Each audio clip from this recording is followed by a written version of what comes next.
नमस्कार दोस्तों, स्वागत आपका हमारे आज के करंट अफेयर की क्लास में। शुरुआत करते हैं अपने पहले करंट अफेयर से, जो संबंधित है कि आरबीएससी में नए अध्यक्ष की नियुक्ति की गई है, जिनका नाम है हनुमान सिंह राठौड़। राजस्थान माध्यमिक शिक्षा बोर्ड के नए अध्यक्ष हैं ये। जब 2022 में बर्खास्त किया गया था रीट पेपर लीक के मामले में, उसके बाद से जो आईएएस अधिकारी है वो ही प्रशासन के तौर पर उसको देख रहे थे। अभी ये अध्यक्ष का पद है वो हनुमान सिंह राठौड़ जी को दिया गया है, नियुक्ति की गई है राज्यपाल के द्वारा, और इनका कार्यकाल है वो पद ग्रहण से 3 वर्ष तक रहने वाला है। चलते हैं अगली नियुक्ति पर। अगली नियुक्ति है कि जो लेफ्टिनेंट कर्नल केसरी सिंह राठौड़ जी हैं, आरपीएससी के सदस्य हैं, उनको आरपीएससी का कार्यवाहक अध्यक्ष नियुक्त किया गया है। ये 41वें अध्यक्ष बने हैं इस प्रकार से राजस्थान लोक सेवा आयोग के कार्यवाहक अध्यक्ष।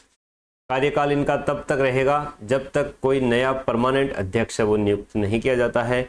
इनकी नियुक्ति भी राज्यपाल के द्वारा की गई है। 2 नए सदस्यों की नियुक्ति भी आरपीएससी में की गई है। एक है प्रोफेसर दीपक शर्मा और दूसरे हैं डॉक्टर संतोष आनंद। बात कर लेते हैं राज्य लोक सेवा आयोग के बारे में। तो 315 से 323 तक संघ लोक सेवा आयोग और राज्य लोक सेवा आयोग सभी के अनुच्छेद में एक साथ दिए गए हैं। अनुच्छेद 315 में यूपीएससी और साथ में राज्यों के लिए भी राज्य लोक सेवा आयोग के गठन का प्रावधान है। बात करें इसमें सदस्यों की, तो इसमें एक अध्यक्ष और कुछ सदस्य होते हैं। सदस्य संख्या है वो राज्यपाल के स्वयं विवेक पर निर्भर करती है। इनकी नियुक्ति है वो राज्यपाल के द्वारा ही की जाती है।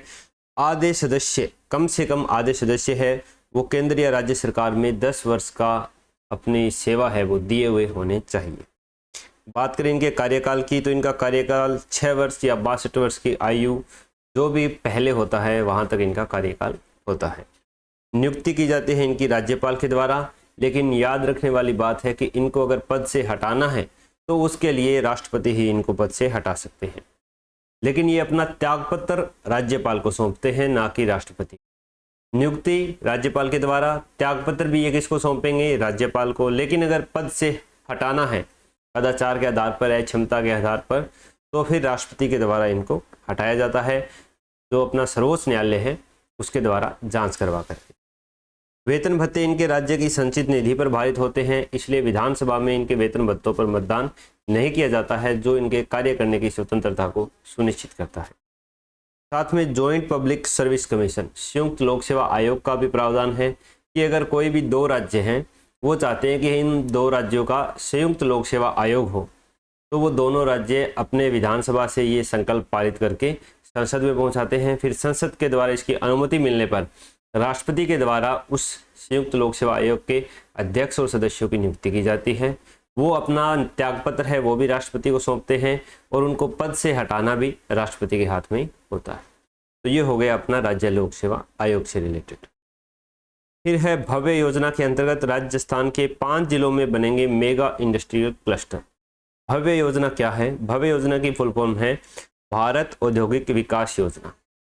ये केंद्रीय वाणिज्य एवं उद्योग मंत्रालय के अधीन एक विभाग है, डीपीआईआईटी विभाग, उसके द्वारा संचालित की जा रही है। डीपीआईआईटी की फुल फॉर्म है department for promotion of industry and internal trade. Hindi में इसका हो जाएगा उद्योग संवर्धन एवं आंतरिक व्यापार विभाग। इसके द्वारा ये भव्य योजना है वो चलाई जा रही है। इसके अंतर्गत पूरे देश के अंदर 100 औद्योगिक क्लस्टर हैं, औद्योगिक पार्क है, उनको विकसित किया जाएगा प्लग एंड प्ले मॉडल के आधार पर। प्लग एंड प्ले मॉडल का आधार होगा कि आपको इंफ्रास्ट्रक्चर मिलेगा, वहाँ पर बिजली की व्यवस्था मिलेगी, किसी भी प्रकार का जो भूमि को हम कन्वर्ट कराते हैं वो आपको कन्वर्ट की हुई मिलेगी। मतलब बुनियादी सुविधाएं हैं जो एक औद्योगिक क्षेत्र के लिए चाहिए वो आपको मिलेगी। सिर्फ जो कंपनी है वो अपना उद्योग वहाँ स्थापित करना चाहती है तो वो अप्लाई करके वहाँ पर अपना उद्योग तुरंत स्टार्ट कर सकती है। इसके लिए 100 प्ले एंड प्लग औद्योगिक पार्क है विकसित किए जाने हैं, जिनमें से 5 राजस्थान में किए जाएंगे। इसके लिए कुछ जगह चिन्हित की गई है, बांदीकुई दौसा, बालोतरा, जयपुर, किशनगढ़ और खुसखेड़ा, बहरोड, नीमराणा का जो क्षेत्र है, ये 5 जगह हैं वो चिन्हित की गई है। फिर कोटा के आलनिया बांध में विदेशी मेहमानों की अटखेलियां। आलनिया बांध कहाँ पर है? कोटा में है। कौन से विदेशी मेहमान है इधर? ग्रेटर फ्लेमिंगो और जांगिल पक्षी है वो यहाँ पर देखने को मिलते हैं। फिर है दैनिक भास्कर के करंट अफेयर्स। वुल्फ प्राइज भौतिकी का मिला है जैनेंद्र के जैन को, और ये भारतीय मूल के हैं, इसलिए हमें थोड़ा याद करना है, करंट अफेयर में है। इन्होंने एक कंपोजिट फर्मियोन की खोज की थी, इसके आधार पर इनको भौतिकी का वुल्फ प्राइज मिला है। वुल्फ प्राइज है वो नोबेल प्राइज के बाद दूसरे नंबर पर आता है।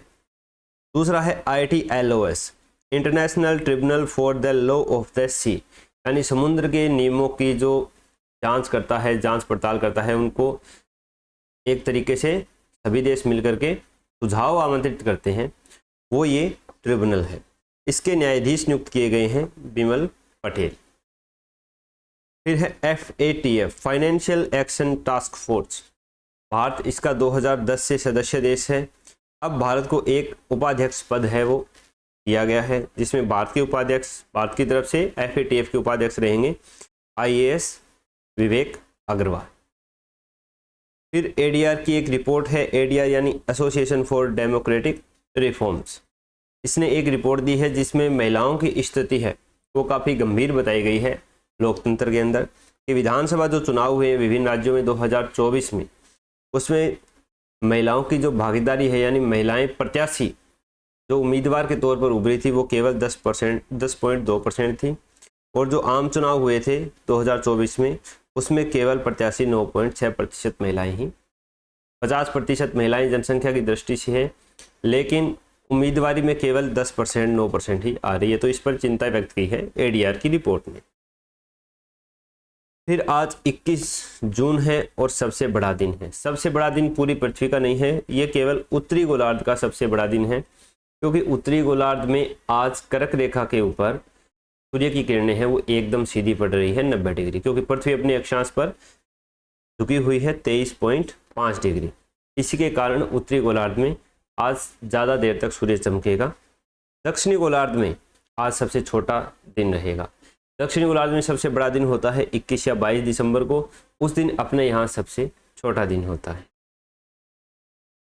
फिर है अगला कि कोणार्क का सूर्य मंदिर कहाँ पर स्थित है? उड़ीसा में स्थित है। किसके द्वारा बनाया गया था? गंग वंश के राजा थे नरसिंह देव प्रथम, इनके द्वारा 1250 ईस्वी में इसको बनाया गया था। 1984 में इसको यूनेस्को के द्वारा विश्व धरोहर स्थल है वो घोषित किया गया। इसमें 24 विशाल पहिए हैं जो सूर्य घड़ी का काम करते हैं, और 7 घोड़े हैं जो रथ को खींच रहे हैं। सूर्य देव को, सूर्य भगवान को यह मंदिर है वो समर्पित है। तो ये हो गया कोणार्क का सूर्य मंदिर।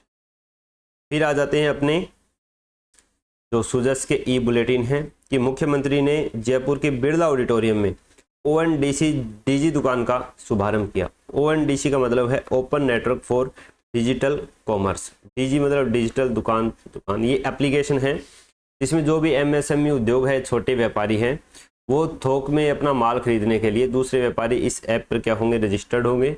वो अलग अलग कंपनियों के माल का कंपैरिजन कर सकते हैं, उनको भुगतान भी कर सकते हैं, माल मंगवा सकते हैं। फिर आज 21 जून को है इंटरनेशनल योगा डे, अंतर्राष्ट्रीय योग दिवस।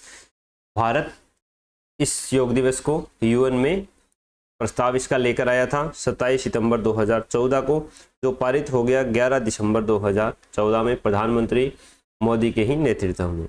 193 में से 177 सदस्य देशों के वोट इसके पक्ष में पड़े थे। 11 दिसंबर 2014 को ये पारित हुआ कि 21 जून को योग दिवस मनाया जाएगा। तो पहला योग दिवस मनाया गया 21 जून 2015 को। अभी वर्तमान में 21 जून 2026 को हम 12वां अंतर्राष्ट्रीय योग दिवस मना रहे हैं, और इसकी थीम है योगा फॉर हेल्थी एजिंग, यानी स्वस्थ आयु के लिए योग। अब है हमारी आज की सुजस की प्रश्नोत्तरी। आज की नहीं है, ये कल की है। आज की तो शाम को आएगी, वीडियो में पहले बना रहा हूँ। असंगठित क्षेत्र के श्रमिकों का राष्ट्रीय डाटाबेस तैयार करने के लिए केंद्रीय श्रम एवं रोजगार मंत्रालय द्वारा ई-श्रम पोर्टल की शुरुआत मूल रूप से कब की गई थी? 26 अगस्त 2021 में की गई। नवातला एवं देवीगढ़ में रेयर अर्थ एलिमेंट खनिज के एक्सप्लोरेशन का लाइसेंस किस संस्थान या कंपनी को स्वीकृत किया गया है? Central mine planning and design institute. राज्य में राष्ट्रीय सुरक्षा से जुड़े गंभीर मामलों की त्वरित और प्रभावी सुनवाई के लिए हाल ही में किस विशेष न्यायालय की स्थापना को मंजूरी दी गई है? ये भी हमने पढ़ा था कि NIA है, उसका न्यायालय है वो यहाँ पर स्थापित किया जाएगा, NIA। अधिकृत कौन सा वेब पोर्टल है जिस पर साइबर अपराध की ऑनलाइन शिकायत दर्ज कराई जा सकती है? cybercrime.gov.in। पंचगौरव योजना में एक जिला एक उपज के तहत बांसवाड़ा जिले की उपज कौन सी है? ये है आम। तो ये हो गए अपने सुजस ई प्रश्नोत्तरी के सवाल जवाब। आज मैंने बिल्कुल भी जल्दी नहीं की है, एकदम आराम से आपको हर करंट अफेयर समझाया है, क्योंकि बार बार कमेंट आते हैं कि सर आप बहुत जल्दी जल्दी पढ़ाते हो, थोड़ा आराम से पढ़ाओ। तो आज को आपको कैसी लगी वीडियो हमें कमेंट बॉक्स में ज़रूर बताना। अच्छी लगी हो तो वीडियो को लाइक करना, अपने दोस्तों को शेयर कर देना। आप नए हो तो चैनल को सब्सक्राइब करके बेल आइकन ज़रूर दबा लेना। और ये PDF कल टेलीग्राम चालू हो जाएगा, वहाँ पर मैं मेरे चैनल पर डाल दूँगा, इसका लिंक मैंने नीचे डिस्क्रिप्शन में दे रखा है, तो आप इसको ज़रूर ज्वाइन कर लीजिए। अपने और कोई सुझाव हो तो कमेंट सेक्शन में सादर आमंत्रित हैं। मिलते हैं दोस्तों कल नई वीडियो में।